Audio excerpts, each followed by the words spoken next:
আমার কোন উম্মত যদি আমাকে দুইটা অঙ্গের গ্যারান্টি দেয় যে তারা এই দুই অঙ্গের পাপ করবে না, আমি তাদেরকে জান্নাতের গ্যারান্টি দেই। এক নম্বরে মা বাইনা লিহিয়াইহি, দুই চোয়ালের মাঝখানে যা থাকে মানে জিহ্বা। আমার কোন উম্মত যদি আমারে গ্যারান্টি দেয় জিহ্বা দিয়ে কোনো মিথ্যা বলবে না, কাউরে বাজে কথা বলবে না, ঠাট্টা বিদ্রূপ করবে না, জিহ্বা দিয়ে যে এই পাপ কাজগুলো হয় এগুলো করবে না, আর দুই রানের মাঝখানে যে অংশ আছে লজ্জাস্থান, এই দুইটা অঙ্গের গ্যারান্টি যদি আমার কোন উম্মত আমারে দেয়, আমি আমার ওই উম্মতকে জান্নাতের গ্যারান্টি দিয়ে দেব। খবরদার ফেনীবাসী, খবরদার। মন চাইলেই যা মনে চাই মুখ দিয়ে বলা যাবে। আমার রাসূল সাল্লাল্লাহু আলাইহি ইসলামের 11 জন স্ত্রী, এর মধ্যে একজন স্ত্রী ছিলেন একটু স্থূল আকৃতির, মানে মোটা। কি ছিলেন জানেন? ওই স্ত্রীর নাম কি? সফিয়া। কি নাম? সফিয়া বিনতে হুয়াই ইবনে আখতাব। উনি আল্লাহর হাবিব সাল্লাল্লাহু আলাইহি ইসলামের সব স্ত্রীদের মধ্যে থেকে একটু স্থূলকার ছিলেন, একটু ফেটি ছিলেন, মোটা ছিলেন। আম্মা জান আয়েশা একবার ওনার প্রতি রেগে আল্লাহ রাসূল সাল্লাল্লাহু আলাইহি ইসলামের কাছে বিচার দিলেন যে আপনার মুটি বউ, মুটকি বউ। আল্লাহর হাবিব সাল্লাল্লাহু আলাইহি ইসলাম এই কথা শুনে রেগে গেলেন। আয়েশা, এটা তুমি কি বললা? তুমি সফিয়ারে মুটি বলে গালি দিলা। লাকাদ কুলতিলা কালিমাতান লাউ মুজিজাতহু লা মাসাজাতিল বাহর। আয়েশা, তুমি এমন একটা কথা সফিয়ার শানে বলেছো, এই কথাটাকে যদি সাগরের মধ্যে ঢেলে দেওয়া হয়, এই কথাটার তিক্ততা আর পঙ্কিলতা পুরো সাগরের নীল পানিকে মুহূর্তে কালো করে দিবে। এজন্য খবরদার, জিহ্বা সামলান। সাহাবারা রাদিয়াল্লাহু তাআলা আনহুম আজমাইন, ওনারা জিহ্বা ধরে মাঝে মাঝে জিহ্বার মধ্যে বাড়ি দিতেন আর কাঁদতেন আর বলতেন, জিহ্বা, তোর কারণে কিয়ামতের দিন আমরা আল্লাহর কাছে ধরা খেয়ে যাব। মুমিন চাইলেই এই মুখ দিয়ে যা মনে চায় বলতে পারে। তাহলে 4 নাম্বার গাইডলাইন হচ্ছে লা ইয়াসখার কওমুন মিন কওম, কোন বিশ্বাসী বান্দা কখনো অন্য বিশ্বাসী বান্দাকে ঠাট্টা বিদ্রূপ করতে পারবে। 5 নম্বরে আল্লাহ বললেন ওয়ালা তালমিজু আনফুসাকুম, খবরদার অন্যের দোষ খুঁজবা না। ও আমার বিশ্বাসী বান্দারা, নিজের দোষ খোঁজো, অন্যের দোষ খোঁজো না। দেখেন সমাজটারে শান্তিপূর্ণ বানানোর জন্য আল্লাহর পক্ষ থেকে কি সুন্দর মোরাল এন্ড এথিক্যাল ইনস্ট্রাকশনস, কি চমৎকার গাইডলাইন। অন্যকে ঠাট্টা করো না। ওয়ালা তালমিজু আনফুসাকুম, নেভার ডিফেম ইচ আদার, একে অপরের দোষ খোঁজো না, নিজের দোষ খোঁজো। কার দোষ খুঁজবেন? আরো জোরে বলতে হবে, কার দোষ খুঁজবেন? অন্যের দোষ খোঁজা যাবে? কিছু লোক আছে দেখবেন সারা দিন চায়ের দোকানে বসে এই বাড়িতে এই সমস্যা, ওই বাড়িতে এই সমস্যা, ওই বাড়িতে এই সমস্যা, তোর বাড়িতে কি সমস্যা? কিছু লোক আছে এই হুজুরের এইটা খারাপ, এই হুজুরের ওইটা ভালো না, এইটা খারাপ, এইটা সমস্যা, এটা সমস্যা, তোর কি সমস্যা? তোর সমস্যা তুই খুঁজে বের কর, নিজের সমস্যা খুঁজে বের কর। যে নিজে নিজের সমালোচনা করতে পারে সেই সর্বাপেক্ষা বুদ্ধিমান।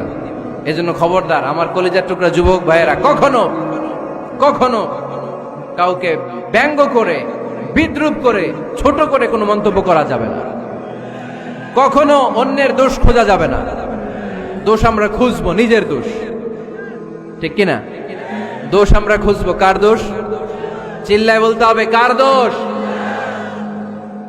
নিজের দোষ খুঁজতে হবে। যারা নিচু মনের মানুষ, এরা মানুষের দোষ নিয়ে কথা বলে। Small people talk about people, average people talk about things and stories, and great people talk about ideas. যারা নিচু মনের মানুষ, এরা মানুষের দোষ নিয়ে কথা বলে। যারা মাঝারি ধরনের মানুষ, এরা এলাকার ঘটনা বিভিন্ন বিষয় নিয়ে কথা বলে। আর যারা বড় মনের মানুষ, এরা আইডিয়া নিয়ে কথা বলে। তারা তাদের আইডিয়াকে কাজে লাগিয়ে সমাজটারে পাল্টে দিতে চায়। যুগ জামানা পাল্টে দিতে চাই না অনেকজন, এক মানুষই আনতে পারে জাতির জাগরণ। এক মানুষই বিপদকালে বাঁচায় কাফেলায়, ক্ষুদ্র ডিঙ্গি বাঁচায় জাহাজ অসীম দরিয়ায়। এজন্য নিজেকে শুধরাতে হবে। ওয়ালা তালমিজু আনফুসাকুম, অন্যের দোষ খোঁজো না, নিজের দোষ খোঁজো। তাহলে ফেনীবাসীরা, এই হোক আমাদের স্লোগান, আমরা নিজেদের দোষ খুঁজবো বেশি, অন্য কারো দোষ কখনো খুঁজবো। আপনি নিজে ঠিক হয়ে যান, দুনিয়া এমনি ঠিক হয়ে যাবে। নিজে ঠিক তো দুনিয়া ঠিক। নিজেকে শুধরান।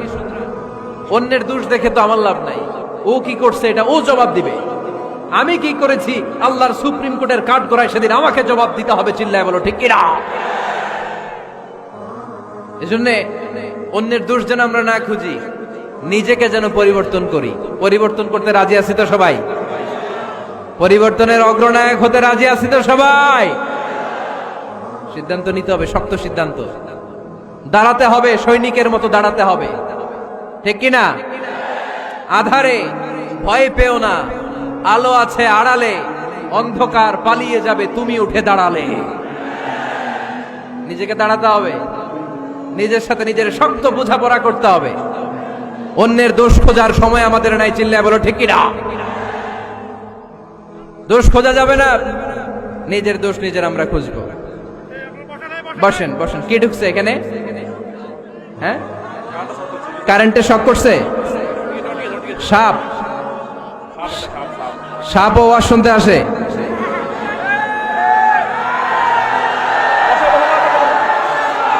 মাশাআল্লাহ। এইখানে এখানে শ্রোতা হিসেবে আছে বীর মুজাহিদ, মেরে ফেলছে এটারে। ঠিক আছে ঠিক আছে ঠিক আছে, বসেন।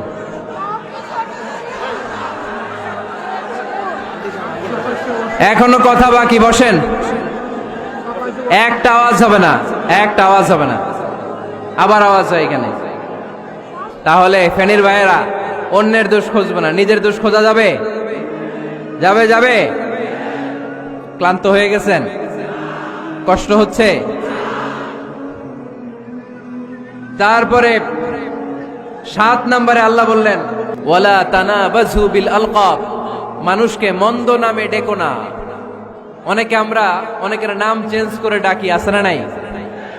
না, আমার কলিজার টুকরা ফেনীর ভাইয়েরা, আজ থেকে কখনো কারো নাম চেঞ্জ করে আমরা ডাকবো না। যে নামে তাকে ডাকলে সে খুশি, আমরা ওই নামে ডাকবো। পারবো তো?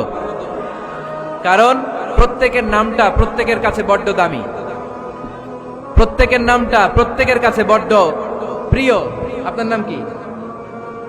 লিটন ভাই, মাউল হক লিটন ভাই। আপনার কাছে মনে হইতে পারে আরে লিটন একটা নাম হইলো, তো কত আছে আমাদের এলাকায়। না, এলাকায় অনেক আছে ঠিক, কিন্তু লিটন ভাইয়ের কাছে লিটন নামটা খুব আদরের, যত্নের, ঠিক কিনা?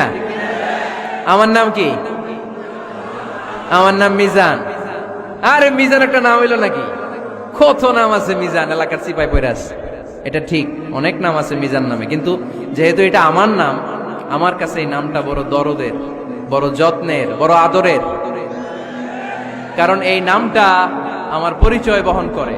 ভাইয়ের নাম কি? স্বপন। স্বপন ভাই এলাকায় অনেক আছে না? তো সিম্পল একটা নাম, কিন্তু না, স্বপন মিয়াজি ভাইয়ের কাছে এটা সিম্পল না। এই নামটা ওনার কাছে বড় যত্নের। মানুষ তার নাম খুব পছন্দ করে, নিজের নামের। কারণ দেখবেন কাগজ আর কলম পাইলে সবাই নিজের নাম লেখে, খালি নিজের নামের সিগনেচার দেয়, আছে না নাই? এরপরে দেখবেন যে কক্সবাজারে গেলে সাগরের তীরে বালু পাইলেই বালুর মধ্যে নিজের নাম লেখে, আবার ওই নামের পাশ দিয়ে লাভও আঁকে, আছে না নাই? আমি অনেক দেখেছি, সাগর পারে গেলেই মানুষের মন উথাল পাতাল করে। তো সাগরের বালিতে নিজের নামটা বড় করে লেখে চারদিক দিয়ে লাভ, মানে এই নামটারে আমি লাভ করি। এটা প্রমাণ করে প্রত্যেকে নিজের নামটারে বড্ড বেশি ভালোবাসে, ঠিক কিনা? এজন্য ফেনীর সোনার টুকরারা, খবরদার বন্ধুরা, নিজেরা যেন একে অপরকে এমন নামে না ডাকি যে নাম শুনলে সে কষ্ট পায়। আজ থেকে কোনো বাজে নামে কাউরে ডাকা যাবে? আব্বা আম্মা আদর করে কত সুন্দর নাম রেখেছে, আবু বাকার, ওরে সবাই ডাকে বকইরা, কপাল পোড়া। আব্বা আম্মা নাম রেখেছে আবু ওয়াক্কাস, ওরে ডাকে আক্কাইচা। কত সুন্দর নাম আমার আল্লাহর নামের সাথে মিলিয়ে আব্দুল কুদ্দুস নাম রেখেছে, ওরে ডাকে কুদ্দুচ্চা। আছে না নাই? কবিরা গুনাহ করেছেন আপনি, কবিরা গুনাহ। It's not a simple deal, এটা সাধারণ কোনো ব্যাপার না, এগুলো সবগুলো কবিরা গুনাহ। কোনোদিন কাউকে ঠাট্টা বিদ্রুপ করে কিছু বলবো না, কখনো অন্যের দোষ খুঁজবো না, কারো নাম বিকৃত করে কোনোদিন কারো মনে কষ্ট দিব না, ঠিক কি না? এরপরে 8 নম্বরে আল্লাহ বললেন ইয়া আইয়ুহাল্লাযীনা আমানু ইজতানিবু কাসীরাম মিনায-যন্নি ইন্না বা'দায-যন্নি ইসম। অবিশ্বাসীরা খবরদার, অনুমান আন্দাজ নির্ভর কোনো কথা বলবে না, যেটা বলবে নিশ্চিত হয়ে বলবে। কার কথা? অনুমান নির্ভর কোনো কথা, আন্দাজ নির্ভর কোনো কথা কোনো মুমিন বলতে পারে? আমার কথা বোঝা যায়? হ্যাঁ, ফেনীবাসী কথা বোঝা যায়? ফেনী না হেনি? হ্যাঁ, আর বাড়ি হেনি, আইসাই রেনি রেনি। আপনারা কি ডাকেন, ফেনী না হেনি? ফেনী। মাশাআল্লাহ মাশাআল্লাহ, খুব সচেতন ফেনীবাসী। দেখছেন দেখছেন, আপনাদের জেলা নিয়ে কিছু বললে খারাপ লাগে না?